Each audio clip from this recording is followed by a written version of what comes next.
Hi everyone, my name is Chanelle Pattinson and welcome to the first show of We Mean Business, a show where I will be speaking to inspirational women in the world of finance. So on today's show, I'm very excited to be chatting to the wonderful Kate Holmes from Innovating Advice in the United States.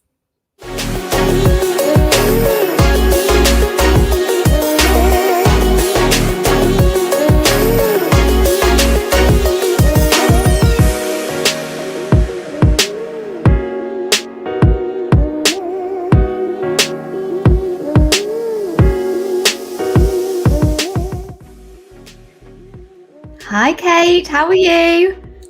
Chanelle, I'm doing awesome, but I'm going to start with a question for you. And how are you? Congratulations on the launch of this incredible show, We Mean Business.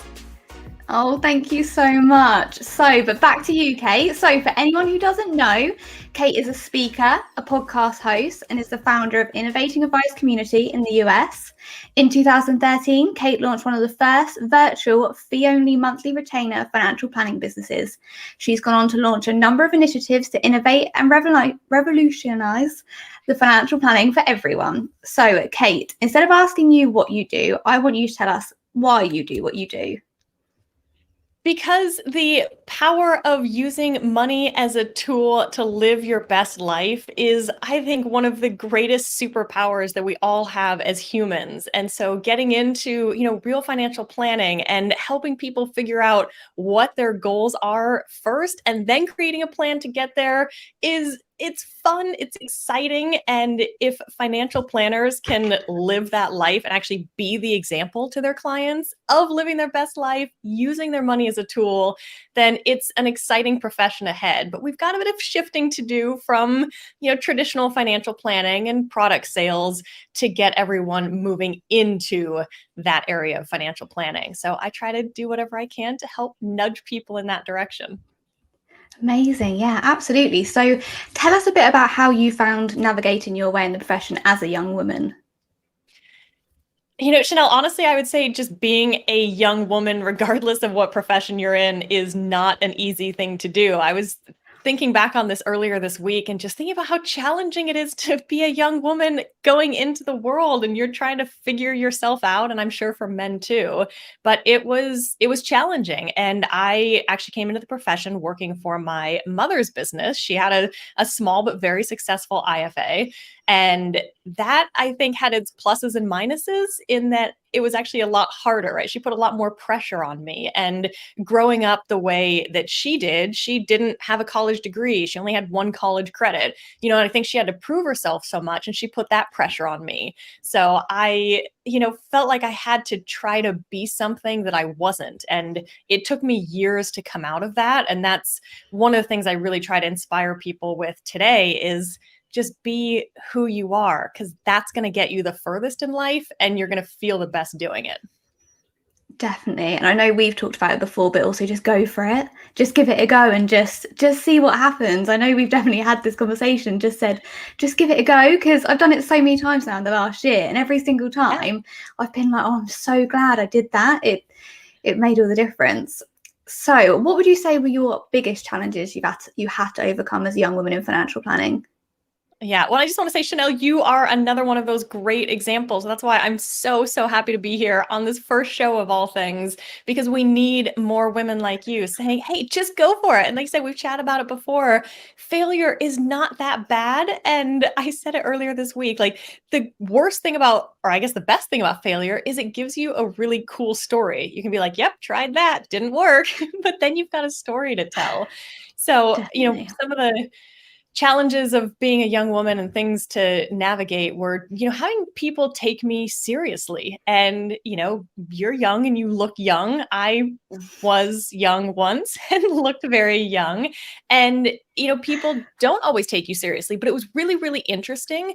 I found that happened more with older men in the profession than it happened with clients. It did happen with clients sometimes, but that's one of the things that we need to sort of break through is a lot of women are being held back in professions by, and this is not the case everywhere by any means, but we do see it frequently, being held back by older men saying, hey, you can't be client facing. Meanwhile, there's a guy that's exactly the same age with exactly the same qualifications, and he can be client facing, when really that's like our own internal issues. The clients don't have a problem with it. So we need to get more people to understand it's okay to be a young woman and to look young. We're still qualified, capable, competent. And when we really focus more on that relationship building and asking those lifestyle questions and what do you want your life to look like, women are so great at having those conversations, and we need to just give more women those opportunities. I couldn't agree more. I've sat there and thought, oh gosh, the clients are going to be like, oh, you look so young, or you don't know anything. But they don't mind, as long as you know your stuff and you've got your qualifications, you know what you're talking about. They are more than happy to sit opposite you and take your advice. And as soon as you build that relationship, you've got that relationship there. And when you've got your knowledge and stuff like that, I think they're more than happy to sit in front of you. But that can be forgotten, I think, with how it works at the moment. But on the flip side, yeah, go on, sorry. I was just going to add to that. One of the other great things to think about is, having friends in other professions. So I had a friend years ago that went through nursing school, and because she was so fresh out of nursing school, she was in the NICU, the neonatal intensive care unit for premature babies, and she came up with a solution to save a child's life that the experienced doctors weren't coming up with, because it was something new that had just come out, and it was actually the benefit of being so fresh that saved a life. And my husband is a pilot, and we talk a lot about, sometimes the pilots with thousands and thousands of hours of experience get complacent. And so a lot of people, if you're watching this and you're young and you're new to the profession, use that actually as a benefit and realize that the freshness of your knowledge, the fact that you're learning the latest research, the latest technology, the latest strategies, that is an asset, not a hindrance. 100%. That knowledge is all fresh. Like, you've just learned it. It's in your brain. It's at the forefront of your mind. 100%. I couldn't agree more. So let's talk about the biggest rewards in your career. So we can switch to the positives now. So what have been the biggest rewards? Getting to fit my business around my life and getting to combine my personal passions with my professional passions. So I actually got my degree in photography in Australia. I wanted to be a global travel photographer. That's my passion. I honestly never thought I would go into a business thing, but I've spent much of the last 7 years traveling to 35 countries around the world, working with financial advisors and financial planners and helping to propel the profession forward. Working with all of you at NextGen has been the absolute highlight of my last year. So it's been that I get to do that, which, how cool is that? And again, just trying to be the example to other people of, hey, if you want it, you can make it happen. This is from a book I just read, if it's going to come into focus, but it says, believe me, if you want something different, the only person holding you back is you. And I also love how colorful it is. I just leave this sitting here on my desk to remind me, if you've got people in your company holding you back or whatever, you can make it happen. Definitely. Like, you can make that change. I think as soon as you literally just said, just go for it, see what happens. Yeah. And most of the time it goes well. And if it doesn't, it's a story to tell. So absolutely, that's all brilliant. So looking back to when you did enter in the industry, what advice would you have given your younger self before entering the profession? I don't know why I was thinking about this the other day, but I realized, so my full first name is actually Katie. Not a big stretch from Kate, but it was my mom. She did call me Kate as a kid, but I was thinking, she told me Katie just sounded too much like a kid. And I don't mean to harp on my mom. She's hands down my best friend and biggest fan. But I was thinking about it and I was like, but that's one of those little things, right? As a young woman coming into the profession, you're like, oh yeah, Katie sounds like a little girl. And so I've got to go by Kate. And, all the little things like making sure you always look good. My hair dryer died 10 minutes before this call. I wasn't planning on looking like this, but actually, Chanelle, I was like, you know what? It's maybe the perfect example to be like, what, I'm not going to come on the show because my hair doesn't look perfect. So again, just embracing who you are. But it's, we do have to give ourselves grace, because just being a young person is you're figuring yourself out, especially like if you're in your 20s, you're out of university. What do you want to do with your life? Who knows? So biggest thing, I would say, give yourself grace. You don't have to have it figured out. You don't have to have it figured out by the time you're 40. Just be true to yourself, listen to your gut. And that's something that we see takes people a lot of time. It took me years to listen to my gut in certain things and be like, no, what do I really want? What do I want to look back on? So ever since then, my husband and I actually, all of our major life decisions, we say, what do we want to look back on in 10 years and know that we did? So we treat everything as a why not? Everyone's like, why did you do that? Why did you do this? And we're always like, why not? We want to look back in 10 years and know that we had all these adventures, we changed careers, we started businesses, we tried new things. So as you said, go for it. That's going to be the theme of the show. Go for it. Yeah, amazing. I love that. I think that's a great way to look at life and what you do going forward. And you talking about Katie and using Kate, it makes me laugh because it made me think of when I was coming into the profession. I thought, I know, I'm going to dye my hair brown because people are going to take me more seriously. And in hindsight, I thought, oh my gosh, that is so silly. And I really did consider it. I thought, well, people are not going to take me seriously because I'm blonde and I'm young, and maybe if I dye my hair brown, that will answer all my questions, and people will take me seriously, which is so silly in hindsight. But these things do go through your mind, and like you said, you just have to embrace it. And I'm not brown and blonde. I've ran with it, and definitely no hair dryer. This isn't what I plan to look like today. But look, and I did a few presentations. I was actually in South Africa at a national road show, and I don't wear high heels. I just don't. And I was wearing flip-flops, and I kind of had this conversation. I've done this a few times. I'm like, look, I am the same person with the same knowledge, whether I'm in flip-flops and a t-shirt as if I'm wearing an $800 outfit, right? It doesn't actually matter. So just be your true self. Absolutely. I'm having a couple of sound issues here. Bear with me. Okay, not a problem. Oh, I think you might be back. Okay, testing 1, 2, testing. We're good. That was a quick moment then of, oh my gosh, this has to happen on the first episode. But no, that was brilliant. So let's have a look. What's my next question? So we've talked about men in the industry, and there is obviously a big majority of older males in the industry. And me and you have talked before and said that's not a problem. They've been our biggest support. They've encouraged us. We've learned so much from them. But going forwad, how long do you think it will be before we see a bit more equality in the financial planning profession? I think, Allie, no high heels club. Yes, I'm in that. I think we'll actually see it sooner than we think, and I really try to avoid the news. I don't find anything good comes out of the news. And often we see these reports that it's going to be another 100 years or whatever. And that's, kind of draining on, okay, so why am I going to put in the effort now? Is it going to make a difference? None of us are going to be around in 100 years. And that's just not healthy. I think, Chanelle, doing things like you're doing here and highlighting great women in the profession. And when I started my podcast from day one, I've been committed to 50% women because there are so many great women out there. They're just not getting enough limelight. And, one of the things we chatted about before is, look, right or wrong, but it's just factual. A lot of these older white men are actually not going to be around in a couple of decades. That's just how biology works.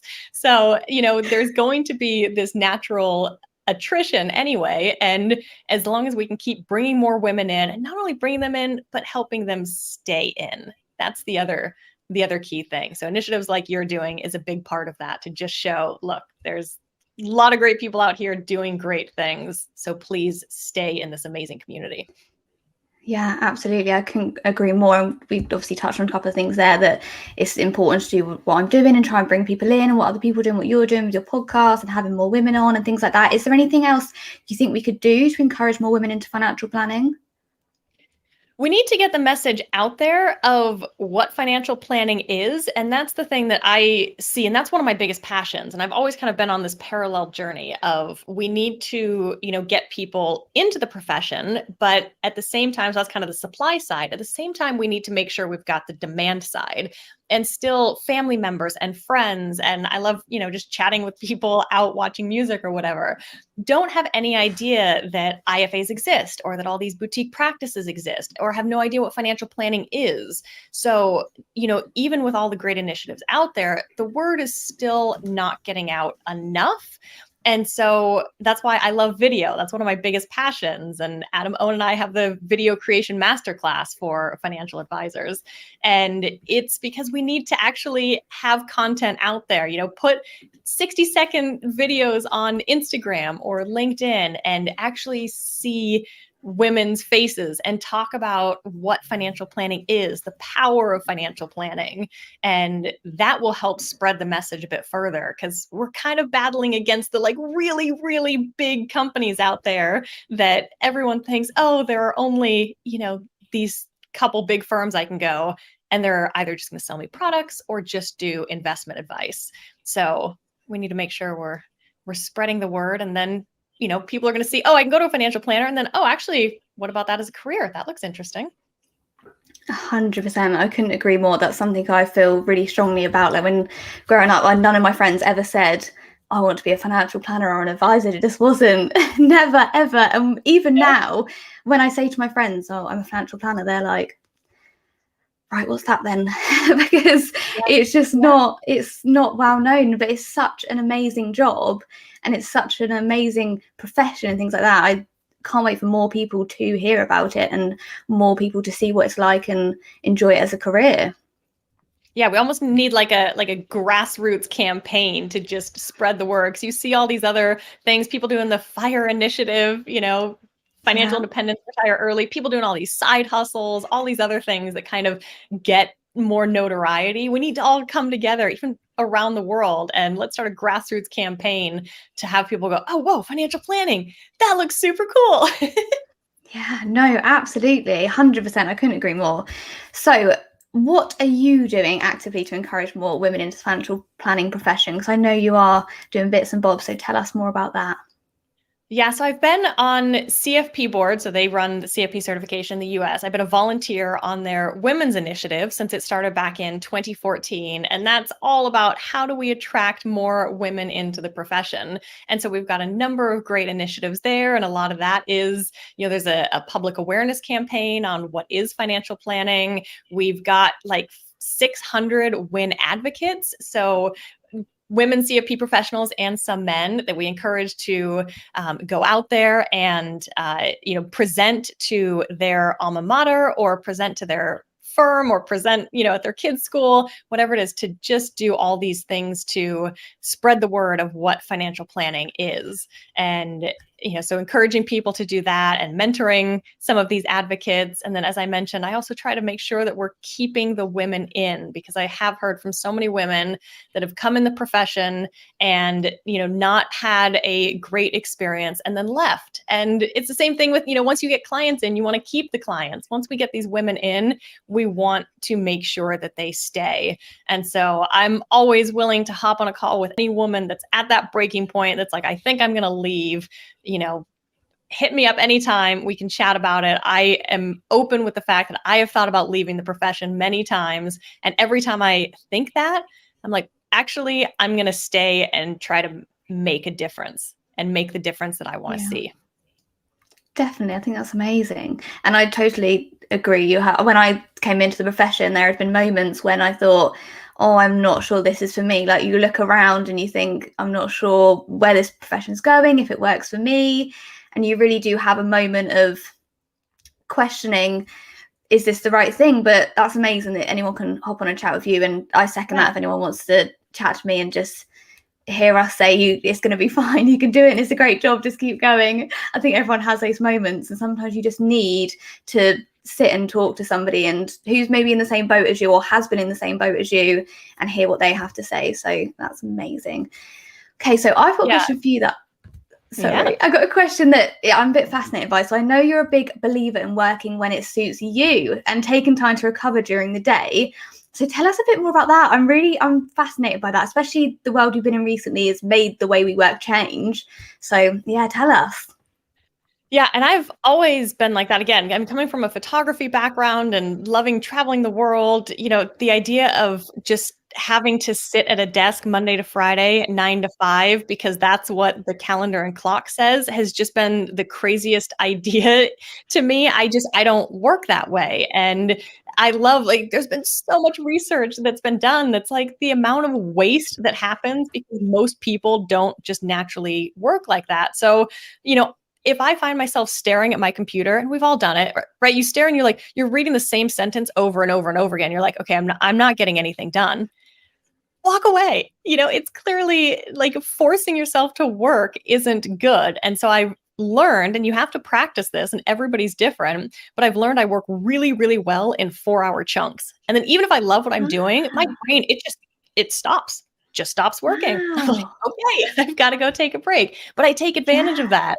So I love working for like 4 hours in the morning, and then, taking advantage of the middle of the day when there's sunshine and Yeah. daylight, and, go out to lunch with a friend in normal times, or go run errands, or twice a week I try to do meal prep and prep all my meals for the coming days. I'll take a couple of hours to do that, go to the gym, like go for a bike ride, whatever it is, and get that nice break. And then, I'm all refreshed, and then work for another 4 or 5 hours in the evening when my brain's kind of like reset. I get a second wind of work, and it's just so Yeah. powerful. And I know Dan Graham even did a podcast episode the other day, and then was talking about that. And he realized he starts, really great at 10 a.m. So everybody's going to be different. And that's one of the things that I hope we actually get out Mm. of pandemic, and the fact that everyone has been virtual is, hopefully at some point, and this hasn't actually been the best way of testing this, because I've talked to so many people that called me in the first couple months. I'm like, how? Because I've been virtual my entire career for 16 years. They're Yeah. like, how do you do this? It's driving me crazy. And I was like, you're not actually getting the accurate experience. So like I said, going out to lunch Mm. with friends, going to the gym, if the gyms are closed or restaurants are closed and you've got kids at home that wouldn't normally be at home, just acknowledge this has not been the standard, remote or virtual work environment. So, Yeah. you know, maybe once those things go back to normal, just listen to your body, and it'll be different things on different days. Some days you'll be, up and at 'em early. Some days are going to be late. But yeah, if you're not feeling it, then your time is better spent somewhere else. Go do some chores. Heck, I love naps. Not going to lie, absolutely love naps. And again, the research has been done, right? Go take an afternoon power nap. I'm perfect at like 22 to 25 minutes. And I can sleep anytime, anywhere for any amount of time, which works really great for traveling the world, getting those power naps Yeah. in. But yeah, all these taboos that we Amazing. have around things, and I'm like, we don't need to. Like, it's okay to take a nap. They say you should, and that helps bring that second wind so that, I'm more productive later. Yeah, that's amazing. I love that. That's brilliant. I think if more, like you said, I hope from this world we've been living in for the last year, more companies take a more relaxed approach and say, right, as long as you do your work, sort of do what you want, time wise, get up when you want, finish when you want. Because I Yeah. completely agree. For me, when I have to study, I start studying at sort of 6 a.m., do a few hours, and then sort of break up my day again. Because, like you said, sometimes I just sit there and I think, this is not happening. This is not working for me. I can't write this report. And if I Yeah. try, I read it the next morning and I think, wow, like I can't even spell. It's Yeah. awful. So when you think about it, it makes most sense for us, for the business you work for, to play on the best part of that and say, okay, if your brain isn't working, then stop now, start again tomorrow morning early, and go from there. So yeah, I Yeah. love that, especially the naps. I think everybody is going to be up for an afternoon nap. Not sure about I love that. businesses yet, but there's a way forward. I love that. That's Yeah. amazing. So going on from that, let's talk a bit more about you and what do you like to do in your free time and some of your hobbies and your passions. Let's hear about you. Well, it was bike riding. So we lived in Denver for 5 years, and we moved back to Las Vegas for a year and a half. And then about 6 weeks ago, we moved to Florida. So it's very humid here, hence my hair.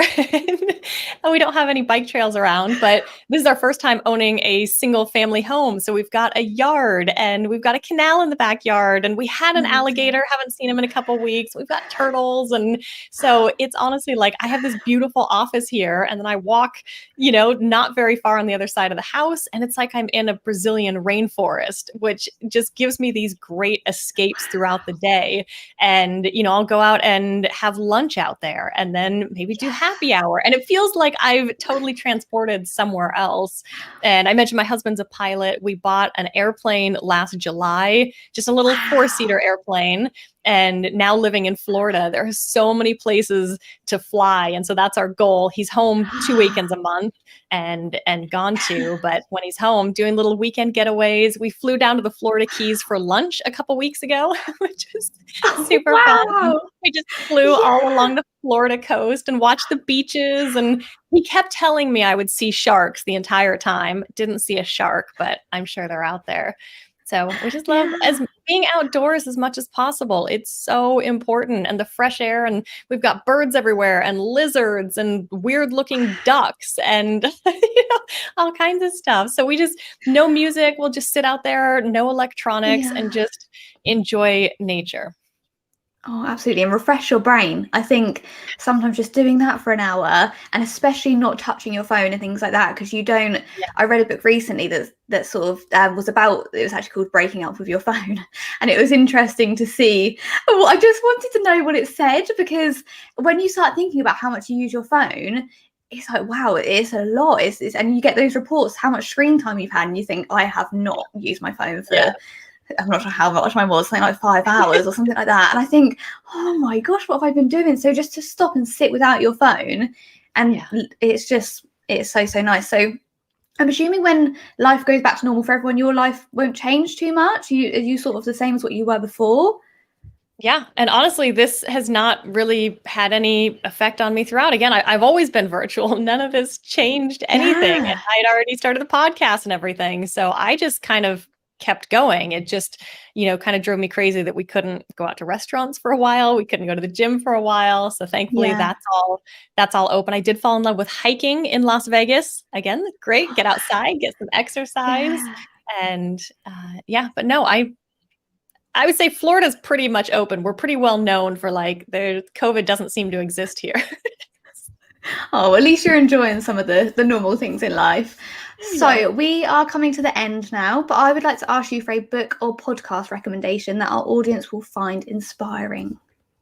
Yeah, well, if I can do a shameless plug for my podcast, Absolutely. Innovating Advice Show, and I had this amazing guest on the podcast this week, wonderful young woman from the UK named Chanelle Pattinson. Amazing episode, everyone should listen to. And I'll also do a book as we're talking about virtual work and everything. This is a book called, I don't know if it's going to come totally into focus, Rehumanize Your Business. And it's about how personal videos accelerate sales and improve customer experience. And, I mentioned Adam, I do the video creation masterclass, but it's about just, even once we go back to, being in person, or even if you have a brick and mortar business, I love that this is how can you add more human touches to your business through leveraging video. I do a lot of video emails, which is super fun, so even if you're saying hi to someone or happy birthday, it's so much more, exciting to get a video rather than an email, even if you have all kinds of exclamation points and emojis. Nothing beats video, because really that's, I don't know, second to being in person. Absolutely. And I've had a video email from you, and it does make you go, wow, like you sent me one, and I opened it and I was like, oh, that's great. Because it's like, especially when you haven't seen people, I know you can FaceTime, you can video call, but emails can be so dry and so boring. And when you open an email and someone's face pops up and they're happy and they're smiley and they're talking to you, you're like, this is amazing. And you can see how it would work for clients or even other people in the profession. It really makes you sort of, oh, this is interesting. I like it. Yeah. Amazing. So thank you, Kate. Sadly, that's all we have time for today, but I've really enjoyed speaking to you, and thank you so much for coming on as our first guest. Oh, and thank you for having me, Chanelle. And again, congratulations, and thank you for just going for it and getting out of your comfort zone and doing all of these incredible things to help propel the profession forward and inspire and elevate women. You're incredible. Keep at it. Thank you, Kate. And of course, thank you for you guys in our audience watching. On next week's show, we have the brilliant Sarah Lord, who is the president of the Personal Finance Society, and she'll be joining us to reveal all the great things she's been doing to help women in finance. This is just the first of many shows, and we've got lots of inspiring women to talk to over the coming months. Our producers are now putting a link to my mailing list up on the screen, so if you'd like to keep up to date with Women in Business, please sign up to hear more. Thank you all for watching. Have a great weekend, and we will see you soon.